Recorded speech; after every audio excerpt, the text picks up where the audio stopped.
계속해서 대구 경북 소식 전해드리겠습니다. 8월의 마지막 날인 오늘 대구 경북 대부분 지역에 비가 오고 있습니다. 문경과 봉화, 영주, 예천, 상주 등 경북 북부 내륙에는 호우주의보가 내려져 있습니다. 지금까지 강수량은 문경 동로면이 112.5mm, 상주 81.4, 대구 8.5, 구미 33.8mm 등입니다. 이번 비는 내일 오전까지 이어지겠고 30에서 80mm가 더 올 것으로 예상됩니다.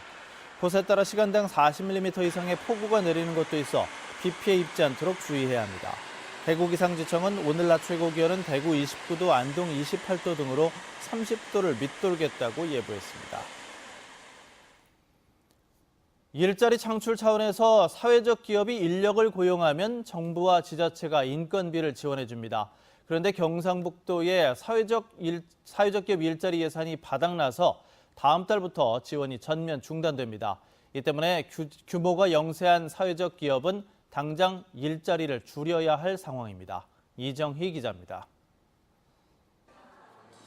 식품 제조업으로 출발해 최근 한식 뷔페까지 사업을 확장한 4년차 사회적 기업 소백 로컬푸드 협동조합. 정부의 일자리 창출 사업으로 월급을 지원받아 취약계층을 고용하고 있지만 최근 지원이 중단된다는 통보를 받았습니다. 추가 채용을 하지 말라는 방침도 받았습니다. 이 기업이 지원받은 인건비 규모는 9명에 2,700만 원입니다. 당장 이달부터 지원이 끊기게 됐습니다.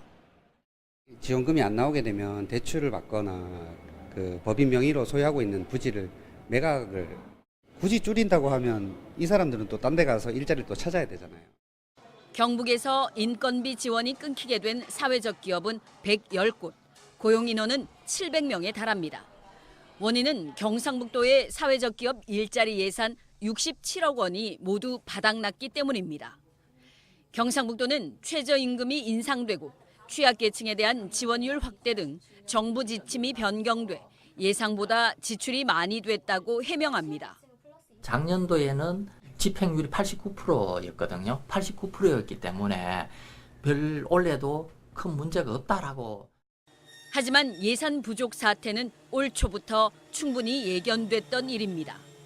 예산이 부족할 거라는 것은 올 1월 초부터 벌써 예측이 가능했다는 거죠. 그러면 이것을 대책을 마련하기 위한 노력들이 지금 8월 말인데. 경상북도는 지급하지 못한 인건비는 내년 1월 모두 소급해서 주겠다며 일단 대출을 받아 쓰도록 추선하고 있습니다. 일자리를 최우선 정책으로 두겠다며 예산을 쏟아붓고 있지만 한쪽에서는 인력을 고용하지 말라는 기막힌 상황이 벌어지고 있습니다. MBC 뉴스 이정희입니다. 더불어민주당 대구시당은 논평을 내고 권영진 대구시장 불구속 기소에 대해 재판부에 엄중하고 원칙 있는 판결을 요구했습니다. 민주당은 권 시장이 공직선거법 위반 행위를 반복한 것은 공정선거 수호와 선거 부정 행위를 한 공직자의 경종을 울린다는 차원에서 재판부의 엄중한 판결을 기대한다고 밝혔습니다. 이와 함께 강은희 대구시 교육감과 임종식 경북교육감을 비롯한 선거법 위반 혐의자들에 대해 신속한 조사를 촉구했습니다. 경북 농산물 판매 촉진 행사가 다음 달 5일까지 일주일 동안 이마트 전국 146개 점포에서 열립니다. 경북 과수 통합 브랜드인 데일리 상표를 단 사과와 복숭아, 자두 등 지역에서 생산한 제철 과일을 판매하고 시식 행사와 반값 세일도 진행합니다. 이번 행사는 농산물의 분산 출하로 성수기 홍수 출하로 인한 가격 폭락을 막기 위해 마련됐습니다. MBC 뉴스를 마칩니다. 고맙습니다.